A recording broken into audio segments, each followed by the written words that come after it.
Есімім Сырым Мүсіреп. Осы өнермен балалық шағымнан айналыстым. Бұл өнерге әртүрлі табиғаттың әсемділігі, өмірге деген құштарлық, әрбір ерекше сәттер алып келді. Бұл өнер жолында мен өнерді таңдамадым, өнер мен таңдады. Қазіргі таңда кәсіби мүсіншімін.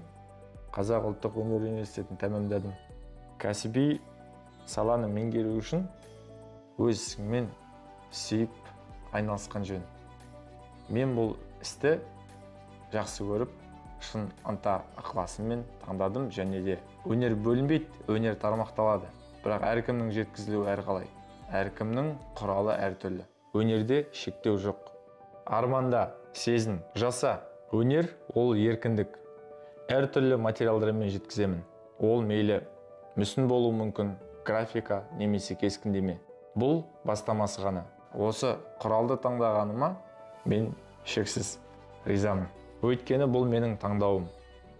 Осы арқылы мен көптеген тәжірибе жинаймын. Және де алдағы уақытта алатын белестер көп. Суретшіні айтады, суретшілер өз заманынан алда ойлайды деп. Мен оған келсем, себебі ол суреткерлік, суретшілік қиялдан туындайды, ал қиял ол уақытты озудың бір құралы іспеттес. Болашаққа барғыларың келе ме? Суретшінің жұмыстарын қарап көріңдер. Адам атауы мен жануардың ерекшелігі, адамда қиял бар. Қиял ол болашаққа сапар шектіртеді, және де қиял таңдау еркін, таңдау мүмкіндігін береді. Сіздер осы өмірде не жазасыздар? Оның барлығы сіздердің таңдауларыңыз, және де ол алдағы уақытта өзінің көрінісін табатын болады. Адам өзінің санасын өзі басқара алады. Түпкі сана ол сенің рухың, ол сенің қоғамға деген әсерің, ол сенің алапат ішкі жан дүниеңдегі күш қуатын. Жан дүниеңді жақсылыққа толтырып, жарық шуағыңды шаша біл. Өз ісіңе құштарлық бала арманынан басталады. Әр сәби ол үлкен әлемнің бір бөлігі, оның маңыздылығы өте үлкен. Және де қоғамдағы орын алып жатқан жақсы сұрақтардың бірі ол адамгершілік, және де оның дәл қазіргі уақыттағы өзектілігі. Мен бұған шығармашыл адам ретінде былай жауап бередім. Таңдау құқығы өзімізде. Үлкен тұлға болу үшін бір ғана мақсатпен шұғылдануың керек. Сенің бір кәсіппен толықтай айналсам деген құштарлығың. Соны жоғалтпасаң, сен биік белестерді бағындырып, әлемнің жаһандануына өзің шын махаббатпен үлес қосасың.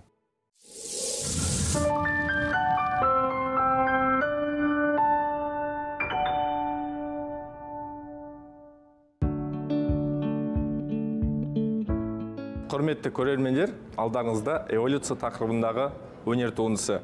Мұнда біздер жалпы осы бұқаның тұғырлы бас сүйегін меңзеп тұрмыз. Ортаңғы қапталда біздер мына тепе-теңдік заңын ұстаған, үнемі жаңданып бітпеген және де жаңданып болмаған бас сүйектің кейпін көріп тұрмыз. Ал екі қапталында екі түрлі бейне. Мұнда көріп тұрғандарыңыздай бұл адам арманының биік шыңы мақсатымен, ал бұл таза арманнан құралған туынды. Қарасаңыз, құстар биіктікте, аспан әлеміне тамсанған адам, ол биіктікті меңзеген және де биіктікті арман етіп, оны өз қарқынына бағындырды. Бұнда көріп тұрған керісінше жүйе, ол құстар астыңғы қапталда қалды, ал адам биіктігі, адам шыңы жеткен инновациялық дағдысы ол аспан әлемін ғарыштыда бағындыруда.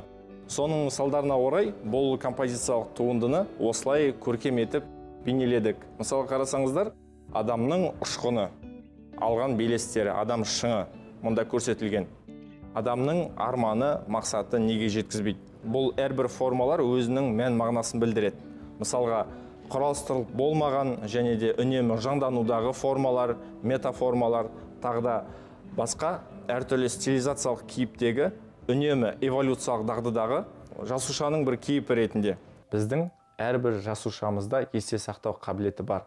Әрбір жасушаның ішінде ақпарат бар. Ол ақпараттар арғы тегіңнен және де өткен дәуірдегі сенің эволюциялық күйде қалыптасқан болмысыңнан жаралып, әлі күнге дейін өзінің нәтижесін табуда. Оны түпкі сана көрсетіп меңзейді. Ал түпкі сананы ашу үшін тек қана өнер қажет. Ол сананың ашылмаған үлкен кілті. Алдымен адам материя арқылы руханилықты қабылдайды. Адамның жан дүниесі материяға емес, руханилыққа тәуелді болуы керек, және де руханиятпен ұштасып, оны әрмен қарай жеткізу керек. Бұл шығармашылық туынды өз алдына үйлесімін тапқан 3 материалдан құралады. Тас бізде тұрақтылықты білдіреді. Бронза ол бізде ауа кеңістігін және де тепе-теңділік заңын білдіреді. Ал бұл екі қапталы біз тарихты және де уақыт шеңдігін көрсетеді. Бұл шығармашылық туындыға жасалуына түрткі болған адамның арманы, биік белесі. Өмірде мүмкін емес нәрсе жоқ. Ең алдымен біздер материяны қабылдағанда, адам тікелей материя ретінде қабылдаса, ол руханиятқа қызмет жасамайды. Ал материя арқылы руханиятты танып білетін болса, онда адамның алар белестері әлі де көп болмақ. Бұның барлығы табиғаттың үйлесімділігін меңзейді. Адам эволюция барысында қандай нәрсеге болмасын жетістік жету үстінде. Құрметті көрермен, алдарыңыздағы шығарма бұл өнер және қоғам топтамасынан алынған. Бұның тақырыбы инновациялық тағылым. Не себептен бұлай аталды? Себебі бұның жеткізілуі дәстүрлердің құндылығы және де оны инновациялық тағылымға сәйкес өз алдына жеткізу болды. Бұндағы әрбір кейіпкер өздерінің айтпақ сыры және де жеткізер ойы бар. Тазының кейіпі бұл көзайым, көрермен арасындағы бірден байланыс. Оның артқы қатарында жылқы.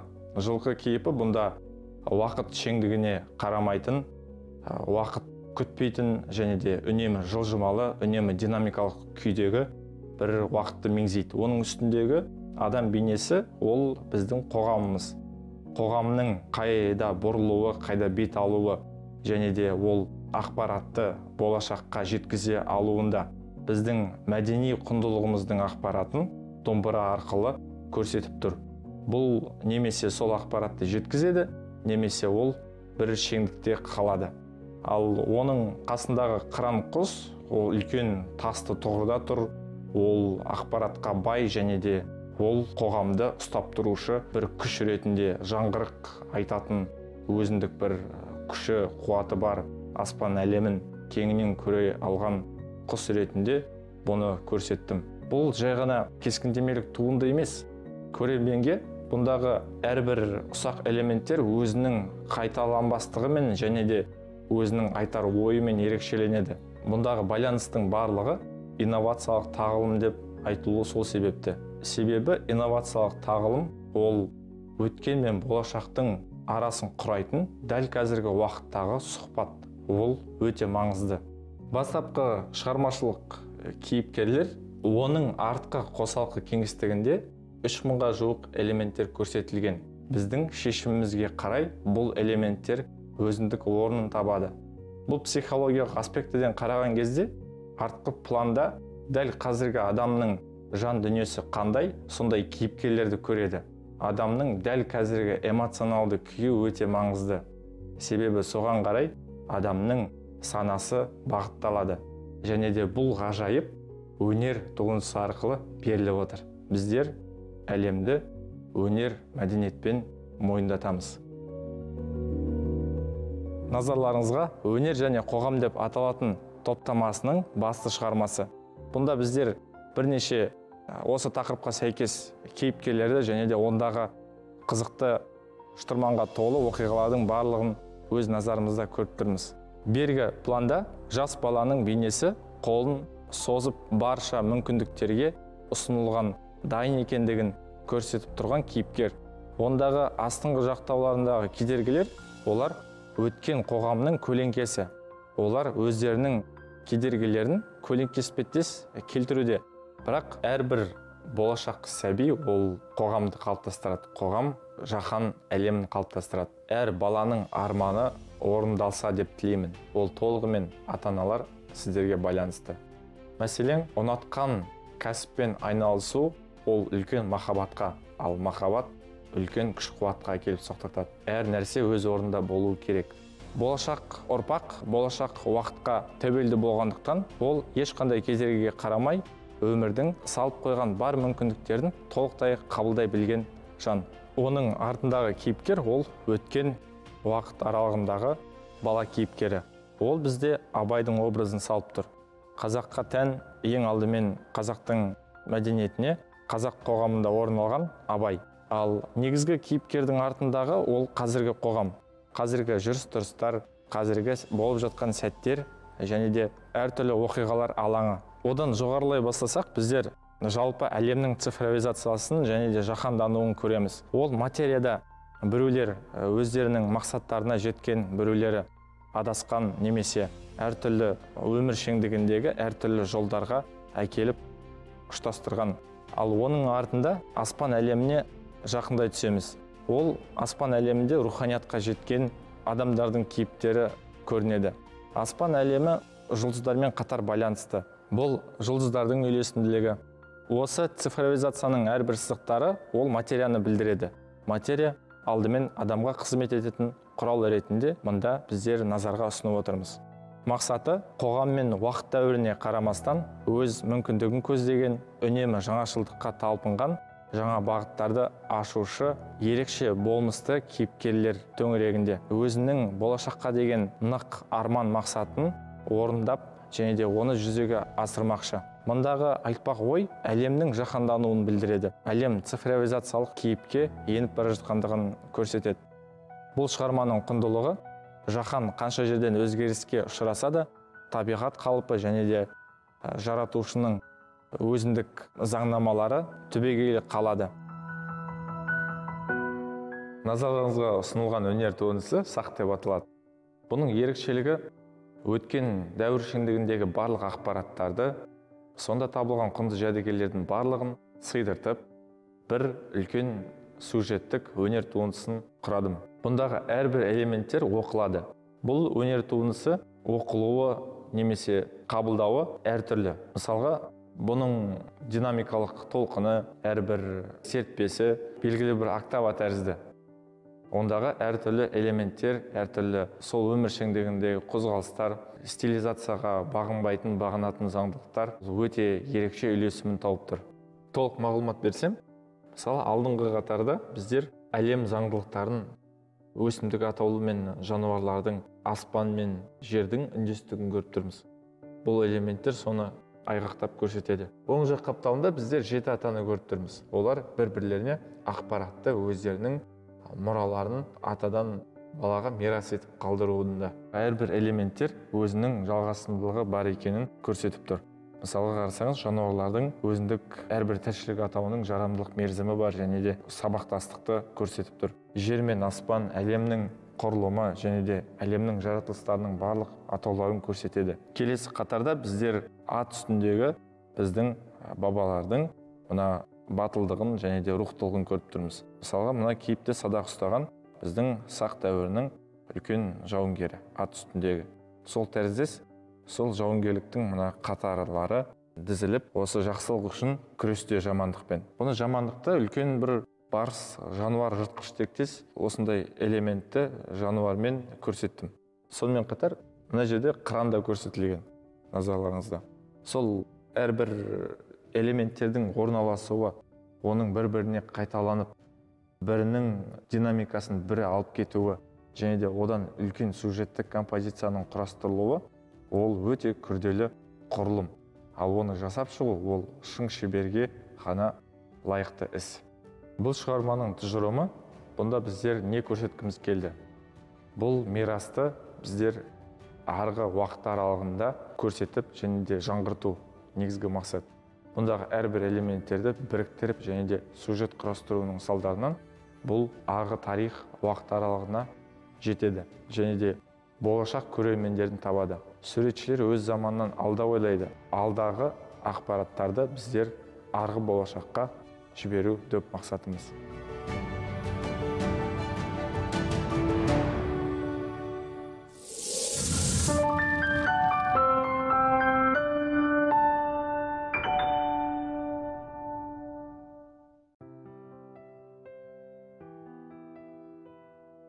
Дүниеге келгеннен бастап әрбір іс-әрекеттер нақты болды. Оның себебі бір ғана арман болатын, ол әлем деңгейіндегі суретші, мүсінші болу. Сол арманды ғана көріп, әлі күнге дейін келудемін. Және де сол арман үшін әрбір қадамдарымды арнадым. Өмірім осы бір мақсатқа негізделген. Адам бір мақсатты өмір шеңдігінде қабылдап алып, ол соның жоғарғы деңгейіне жетеді. Ғаламатты сипаттау үшін техникалық прогресс емес, материя емес, руханиятқа бетбұрыс жасау керек. Ал руханият ол жоғарғы деңгейде тұрады. Себебі руханияттың кілті ол өнер. Өнер арқылы сен кез келген көрерменіңді кеңістіктің ар жағына жетелеп алып барасың. Көрерменіңді беймәлім, ғаламат, ғажайып сапарға жетектей аласың. Сен ол көрерменнің жүрегіне жылытып аласың. Сен ол көрерменге жаңа әлемді қалыптастырып ұсына аласың. Сен жаңа әлемді қалыптастырушысың. Халқымызда бір жақсы сөз бар. Болар елдің баласы бірін-бірін батырым дейді. Әрбір жасалған жұмыс ол жұмыла көтерілуі керек. Әрбір іс-әрекет бірнеше адамның жұмылуымен жасалуы керек. Оны не үшін айтып отырмын? Бақыт ол ынтымақ бірлікке тұрақтайды. Ал ынтымақ бірлік ол өзінің үлкен нәтижелерін көрсетпек. Бірақ қоршаған ортадағы барлық ғажайыптарды біздер көрмейміз. Металдың иілгіштігі және де одан ұшақ жасап, сағаттар аралығындағы басқа мемлекетке алып барылуы ол ғажайып. Әлемнің небір ғажайыптарын жасаушылар, оларда тек бір ғана мақсат болды. Бұны қалай жасаймын және де қалай іске асырам. Әрбір іс-әрекеттерінен нәтиже алып, одан әрі қарай қадамдарын басып жалғастырғандар. Жеңілмегендер үнемі сенімділікпен бойларындағы күш-қуаттары өздерінде болып, және де үнемі бастаған іс-әрекеттерін соңына дейін жеткізген адамдар қазірде олардың аттары әлем есімінде. Ол жандардың барлығы қазіргі болашақты қалыптастырушылар. Сен дүниеге келіп алғаш қадамыңды жасаған кезде ойламаған шығарсың, менің қолымнан келмейді деп. Әлбетте сенің қолыңнан келеді деген ой болды. Әрбір қадамды адам жүріп тәй-тәй басудың өзі ол бір табандылық. Адам өмірге табандылықпен келеді, бірақ барлығы ол табандылықты ұстап өмір шеңдігінде жеткізе бермейді. Саған ойлау мүмкіндігін, қиялды барлығын берді. Ол қиялдың ішінде бір ғана әрекетті таңдай білсем болды. Менің қолымнан келмейтін нәрсе жоқ деген ойдың өзі саған үлкен мүмкіндіктерді ашады. Адам не ойласа сол болады. Адамға мақсаттың нақтылығы қажет. Менің санамда мүмкін емес нәрсе жоқ расыменде. Бәрі де мүмкін. Барлығына да қол жеткізуге болады. Әр сәт өзінің уақытымен келеді. Адам күте алуына байланысты. Бірақ біздер әрбір бақытты сәттерді ұмытамыз. Себебі бақытты сәттерді ойлағаннан кейін ол жүзеге асу үшін уақыт аралығы қажет. Ол жүзеге асқаннан кейін біздер оның жүзеге асқандығын көп жағдайда байқамай қаламыз. Неге? Себебі ол уақытта бізде басқа арман болуы мүмкін. Әр адам ол өзіндік отбасысымен қымбат. Ең жақын адамдарың сенің ошақ қасыңдағы, сені дүниеге алып келген, сені тәрбиелеген ата-анаңда жатыр. Отбасыларымызға, жақын жандарымызға, ата-аналарымызға өзіміздің жылулығымызды жеткізе білейік. Себебі қоршаған ортамыздағы әрбір нәрсенің барлығының өзіндік жарамдылық мерзімі бар. Және де сен де мәңгі емессің. Әрбір нәрсені дұрыс бағалай біл. Жарық шамдардың барлығы жұлдыздар емес. Әрбір дұрыс жол ол қиындықпен келеді. Бірақ адам қиындық деп қабылдамау керек. Қиындықтың бәрі иллюзия. Керек нәрсені алу үшін энергия, әрекет қажет. Әрекеттің артында нәтиже. Шегінуге жол жоқ. Себебі алдыңда жай ғана сенің үлкен мақсатың күтіп тұр. Жаһан дамуында зейіндерде шашыраңқы келеді. Себебі сенің назарыңды, сенің зейініңді аудартатын әртүрлі нәрселер, әртүрлі факторлар болуы мүмкін. Сені адастыруы мүмкін, сені қателіктер өзінің орнына келтіруі мүмкін. Бірақ қандай нәрсе болмасын, сенімен бірге сенің отбасың жүреді. Әрбір қиындықтың артында отбасының саған деген жылулығы және де мейірімділігі тұрады. Біз біргеміз атты жобасы ол қайырымдылық шараларға бағытталған. Әрбір отбасының бақытын көру және де бірлікте барлық қиындықтарды, отбасылықтарды бірге жұмыла көтерген жүк жеңілдейді. Жәрдемдесу, көңіл бөлу маңызды. Мәселе сенің ықыласыңда. Қарапайымдылығыңды жоғалтпа. Сенің жақсылығың ол әлемге жасалған жақсылық іспеттес. Жақсылықтың қайтымы бар. Өмірде актив деген нәрсе бар. Әркім әрқалай түсінеді. Менің түсінуімше, сенің энергияң ол мәңгі сенде қалмайды. Сен энергияңды тиімді жұмсауының салдарында ол энергияң артып, өзіңе қайтып келуі мүмкін, немесе белгілі бір күш-қуат ретінде ол жинақталуы мүмкін. Сен энергияңды материя арқылы жинақталуы мүмкін, руханиятқа сол энергияңды жеткізе алуы мүмкін. Сенің ұрпақтарыңа өзіңнің жеткізер айтар тәрбиеңнің барлығы ол энергия, ол актив. Ол ертең болашақта өзінің жемісін көреді. Сен өз энергияңның қожасысың. Оны қайда бұрып бағыттауың маңызды. Әр нәрсені өзгерту іс-әрекеттен басталады. Сен өзің сөйлегенде өзіңнің сөзіңді байқамауың мүмкін. Бірақ сен өзіңнің сөзіңді өзің толығымен тыңдай білсең, сен өзіңді өзің тани білесің.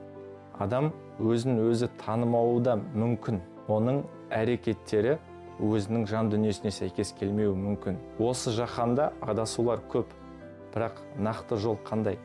Әрине, ол жүректің түкпірінде. Әр адам жүрегіне құлақ салып, және де өзінің жан дүниесімен әр іс-әрекетін ұштастыра білсе, меніңше бақыттың бір бөлігі де сол сияқты.